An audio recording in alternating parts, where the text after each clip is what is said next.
WWF No Mercy, considered one of the greatest wrestling games of all time, not just because of the amazing Aki engine and the lovely gameplay that brings, but also it's a snapshot into an amazing time in professional wrestling, an amazing time for the WWE where there's just so many amazing characters and you get to play as pretty much all of them in the game. But one thing that people love about this game is the branching story mode, the branching paths in the championship mode.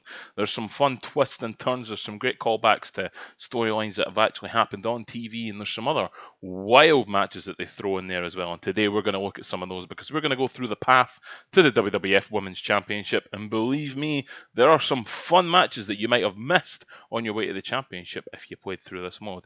So we're going to get started having a look at those right now.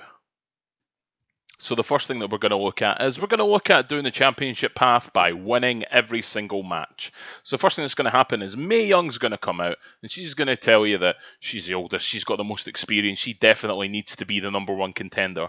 Unfortunately, she's up against you and you're looking to win. You've got a 3-minute time limit to beat her, but the thing is, it's pretty easy. All you need to do, hit her with a giant swing, spin kick to the face, 1, 2, 3, and you're already on your road to the Women's Championship. And now you're ready for Chapter 2, where someone on the roster is not happy with your earlier actions against Mae Young.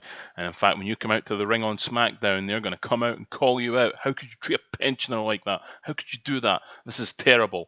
All you're going to do, though, is you're just going to shrug your shoulders because you don't care. You want to win that Women's Championship. And then after that, you're off to the races. So what you're going to do, you're going to have a few more spin kicks, knock her outside the ring, maybe go for a count-out victory. You're going to head your way to Chapter 3. Chapter 3, you get to be a guest referee. The cat tells you that you're awesome, says she really needs to win this match. You ponder it over, and she assures you that you also dislike the woman that she's against in this match. So, of course, you call it right down the middle. You end up getting them outside the ring, and you do a nice count-out. I find that the count-out is probably the best way to do this because the AI just does not want to pin the opponent no matter how many times you hit them off a finisher. So you just get out there, start counting super fast. As long as you can keep the cat outside the ring, the count's actually going to stay, so you just keep it going, throw Jacqueline back outside the ring, you get your 20 count, and you're off and ready for Chapter 4, the next part in your quest for the Women's Championship. And that next step in your quest for the Women's Championship is a mixed tag team match as the Women's Champion comes out to challenge you to a match. Not happy with how you handled that guest referee match. She's going to play by her own rules and initiate a mixed tag team match. She's got her own partner. You need to find yours too. She just has this assumption that you're never going to be able to find one, and you're searching backstage. You can't find one until finally someone comes through and helps you. In this case, it was X-Pac, and what you do in this match is you tag into your partner and you just beat on the weaker opponent with your partner. You get a nice simple win, 1, 2, 3, and you're ready for Chapter 5. And finally, you've arrived at the pinnacle of women's wrestling in the early 2000s, which is really a sad indictment of how it was back then. It's the swimsuit contest. 4 of you showing off your stuff, and hopefully one of you will be declared the winner. And this happened at the Royal Rumble 2000 as well. Same winner, Mae Young, so they keep it canon. But this time, instead, the women's champion is involved, and she's not happy about the result. And this descends into a 4-way brawl, elimination battle royal, where the winner gets the championship. And of course, you're going to win this one. You win this, you become the women's champion, and you're ready to continue and find out what other wonderful delights these paths have. So what else can we do? What happens if we lose some of these matches, or if we do things a little bit differently? Well, let's find out. So let's see, on Chapter 4, you decide to take a DQ loss. You've just had enough of the women's champion and you smack her with some stairs. Well, what will happen is you will enter into Chapter 5, which is now called She's Hardcore. What's going to happen instead is at SummerSlam, the women's champion is going to come out, but she's not going to have her title belt. And that's because she's decided that she can't be bothered anymore. She doesn't want to face you, so she's going to give the belt to her partner in the last match, which means you're going to have to fight an intergender match against your opponent that you can see test sporting the women's championship. So you got to do whatever you got to do to win this match. I took a kendo stick, whack, whack, whack, then you get the pin, and then you're declared the women's champion once again. If in Chapter 3 you decide to not let the cat win and you let the opponent win, she's not going to be very happy about it. She's going to meet you backstage and she's going to try and beat you up. You're going to show her why that was a bad idea, and then you're going to get a cutscene afterwards where the women's champion is absolutely appalled at the way that you've handled this. And you can't even talk English in this one. Oh my god, what kind of they're not even human stop enough? No! Absolutely loses all sense of what's going on. And this carries on into the next show where she like, you call that a match? That was a nightmare. She's an absolute animal. I don't want to keep the title. It isn't worth it. She doesn't want to fight you anymore because you're absolutely wild. So instead, you get a triple threat match for the women's title and you go and win that instead.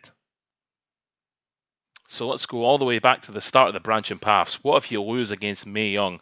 What if you smack her with a cane and you take the DQ loss? Well, the story mode is still going to progress regardless of what happens. What's going to happen is you're going to get a tournament in Chapter 2. You're going to be in the first round of a tournament at the King of the Ring pay-per-view for the Women's Championship. And your first opponent, well, for me, it was Ivory. And all you're going to do is you're just going to give her a couple of power bombs to see you towards the end of that match. And it's going to be absolutely fine. Not much story there, just talking about the tournament. Then you're going to come up against the Cat. Again, not much story here in this one. Just another match that hopefully you can absolutely smash all the way through. 1, 2, 3. But then in your third match, you're going to come up against Mae Young once again, and she's going to tell you that it's going to be the same result as last time. She's anticipating that you're going to snap at her with a cane, but instead you're going to change up gears. You're going to smack her with a whole lot of power bombs, and you're going to win this matchup to advance into the finals of the King of the Ring Women's Championship tournament. And now you've got Stephanie McMahon, who's taken some easy matches, and she's also had quite a lot of assistance. She's going to get some assistance in this one as well, because even though you hit her with a big old power bomb, Triple H is going to come in and try and help. But it's not going to matter because you're going to force Triple H out of the ring. You're going to hit her with some more power bombs, and eventually you're going to win that women's championship. But what happens if you lose the first tournament match? Well, you get on a very interesting path indeed. Interesting in that you get the swimsuit contest earlier in the story. How fantastic's that? You go through exactly the same thing. Mae Young's declared the winner, but instead of the champion, someone else has decided that they're not happy about it. So you just go and win another Fatal 4-Way elimination match. 1, 2, 3 with a powerbomb. You're in the last woman standing. Now, this is the wildest part of the story because the champion tells you that if you want to be the #1 contender for the title, you have to survive the top 15 of the Royal Rumble. You're in at #1, and you need to survive at least 15 eliminations. And let me tell you, it is not an easy thing to do. And when you consider that the way to get into this match is you have to lose matches, if you're not intentionally losing to get these matches, if you're just like struggling to find a foothold in the game and you're getting absolutely beat up, well, I'm terribly sorry, but you got to win a Fatal 4-Way, then you got to beat 15 people in a Royal Rumble. As you can see, I make it all the way to 14 people left before Al Snow eliminates me, which is, I think it's pretty good. Now, the thing is, I think like the Intercontinental title route, if you win the Royal Rumble, it doesn't actually affect the match at all. But anyway, you get a title match at WrestleMania against Tori, and you just absolutely smash her with a powerbomb, and you're done. You're women's champion once again. We've got one more route that we need to go over. We need to talk about what happens when you defend your title, because that's the last thing that we need to do. So when defending the women's title, if you lose at any point in this, you'll just drop into the corresponding chapter in the tournament arc. But for right now, you want to keep on winning, so you call yourself the Queen of Wrestling. You'll go below Terry, you power bomber, and she's done. First round done. Second round, Ivory hardcore match, part of the first women's hardcore match against Tori. You're going to show her why this was a mistake challenge in China by power bombing her through a table and then onto the ground. Then Lita's going to challenge you to a ladder match. You wouldn't see one in WWE between the women until 2017. So what you're going to do, you're going to show her why that was a mistake, hit her with a power bomb, and grab your title belt.